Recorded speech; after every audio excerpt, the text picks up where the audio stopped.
मिर्जापुर गांव में गोपाल नाम का व्यक्ति अपनी पत्नी पूर्णिमा के साथ रहता था।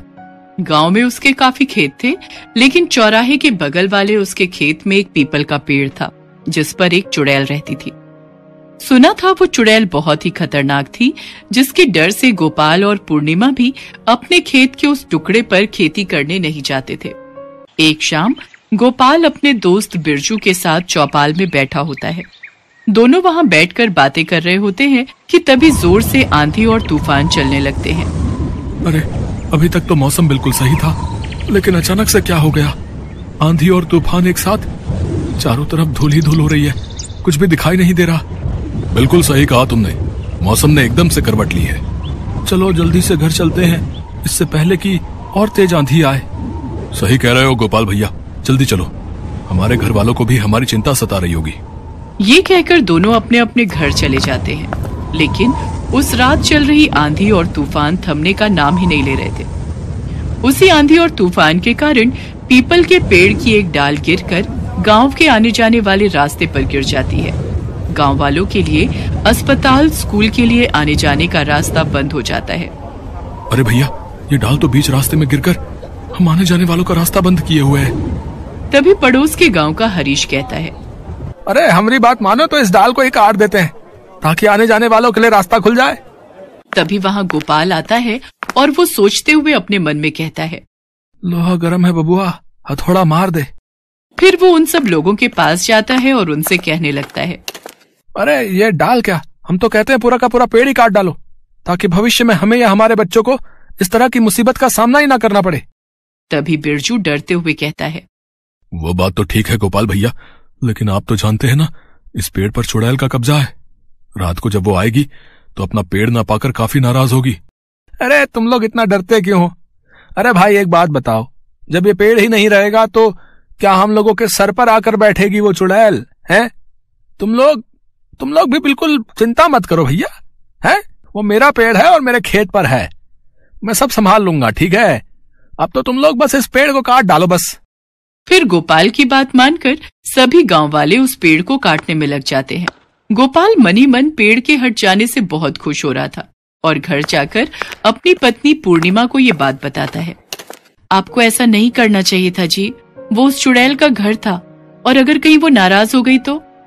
अरे तुम्हें नहीं पता पूर्णिमा, वो हमारे पूर्वजों की जमीन है, उसकी कीमत लाखों में है, लाखों में। पर उस चुड़ैल के होने के कारण उसे कोई खरीद ही नहीं रहा था।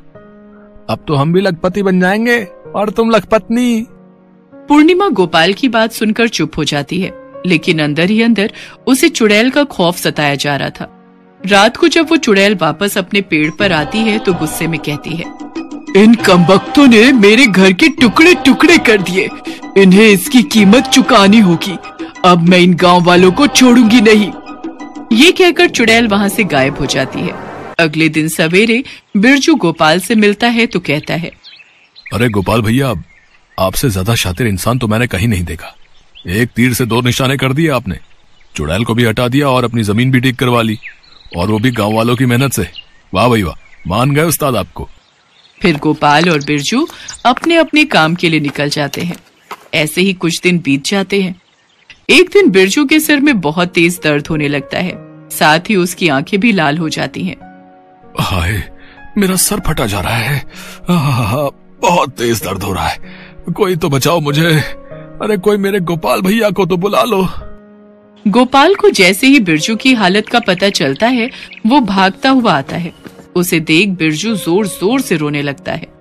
गोपाल भैया, मुझे बचा लो, मुझे जल्दी से डॉक्टर के पास ले चलो, मेरे सर और आंख में बहुत तेज दर्द हो रहा है, मुझे बचा लो, मुझे बचा लो, अभी मैं मरना नहीं चाहता। तुम बिल्कुल मत घबराओ बिरजू, तुम्हें कुछ नहीं होगा, हम सब अभी तुम्हें डॉक्टर के पास लेकर चलते हैं।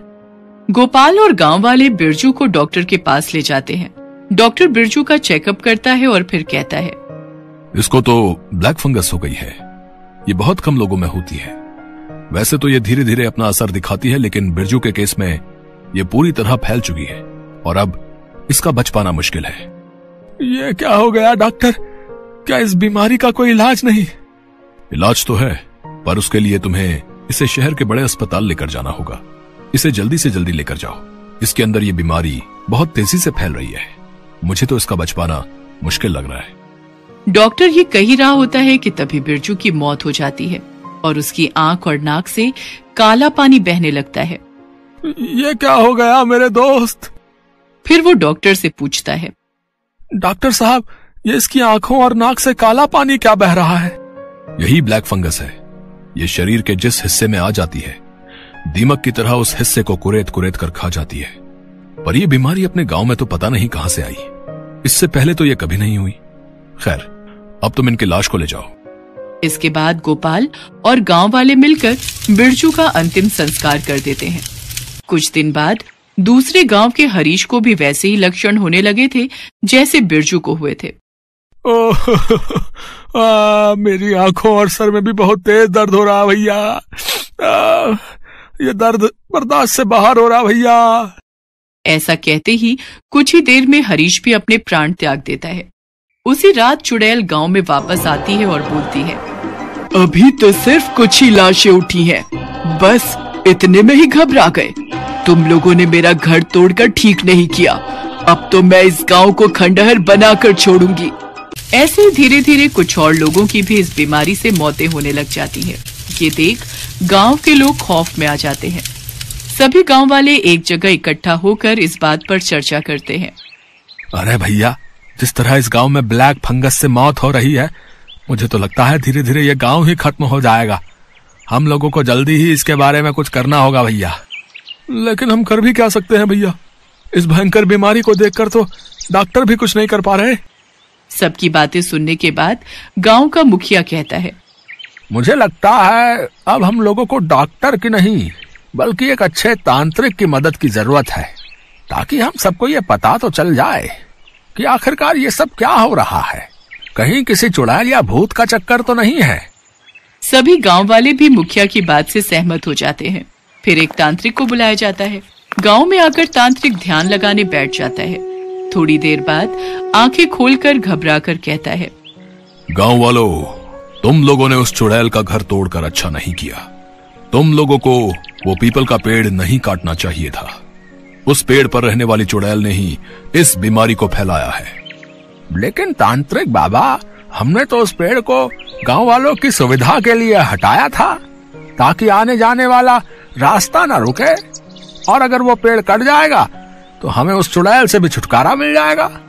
मूर्खों, वो केवल एक पीपल का पेड़ नहीं था, बल्कि उस चुड़ैल का घर भी था। अब तुम लोगों को अपने किए की सजा भुगतनी पड़ेगी। ये कहकर तांत्रिक वहां से जाने लगता है, लेकिन तभी कहीं से एक तेज धार तलवार आती है और उसके सिर को धड़ से अलग कर देती है। उसका सिर धड़ से अलग होकर गिर जाता है। फिर वहां चुड़ैल आ जाती है। क्यों तांत्रिक के बच्चे, बड़ा आया था इन गांव वालों की मदद करने। गांव वालों, तुम लोगों ने मुझे बहुत दुख दिया है मेरा घर तोड़कर। इतना कहकर चुड़ैल वहां से चली जाती है।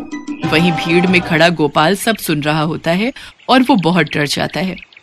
घर आकर सारी बात वो अपनी पत्नी पूर्णिमा को बताता है। मैंने तुम्हें पहले ही कहा था तुम्हें वो पेड़ नहीं कटवाना चाहिए था। वो चुड़ैल का घर था, पर तुमने मेरी एक भी नहीं सुनी। अरे अब जो होना था वो हो गया। मानता हूँ हो गई मुझसे गलती। मुझे वो पेड़ नहीं कटवाना चाहिए था, पर अब मैं क्या करूं पूर्णिमा, मुझे बचा लो। मुझे तो लगता है अगला नंबर मेरा ही है, और मैं उस ब्लैक फंगस की दर्दनाक मौत से नहीं मरना चाहता। उसके इतना कहते ही उसकी आंखें लाल और चेहरा काला होने लगता है और वो बेहोश होकर गिर जाता है।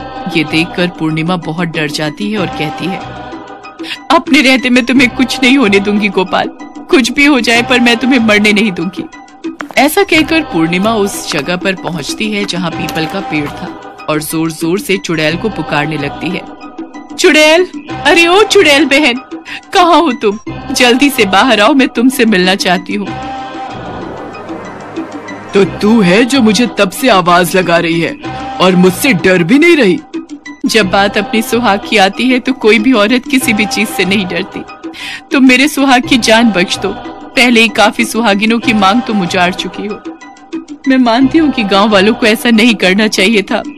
गांव वालों और गोपाल से जो गलती हुई है उसकी माफी मैं तुमसे मांगती हूँ, लेकिन उसकी इतनी बड़ी सजा तो नहीं होनी चाहिए कि तुम गांव वालों की जान ही ले लो। मैंने तो पहले ही उस पेड़ को काटने से मना किया था। पूर्णिमा की बात सुनकर चुड़ैल का गुस्सा शांत हो जाता है और वो बोलती है, तुम ठीक कह रही हो पूर्णिमा, मैं अपना ये श्राप वापस लेती हूँ। अब कोई भी गांव वाला बीमार नहीं होगा और न ही किसी की मौत होगी और तुम्हारा पति भी ठीक हो जाएगा। ये कहकर चुड़ैल वहाँ से खुश होकर चली जाती है। साथ ही गोपाल भी पूरी तरह से ठीक हो जाता है। हमारे चैनल को सब्सक्राइब कीजिए और हाँ, बेल आइकॉन पर क्लिक करना मत भूलिएगा।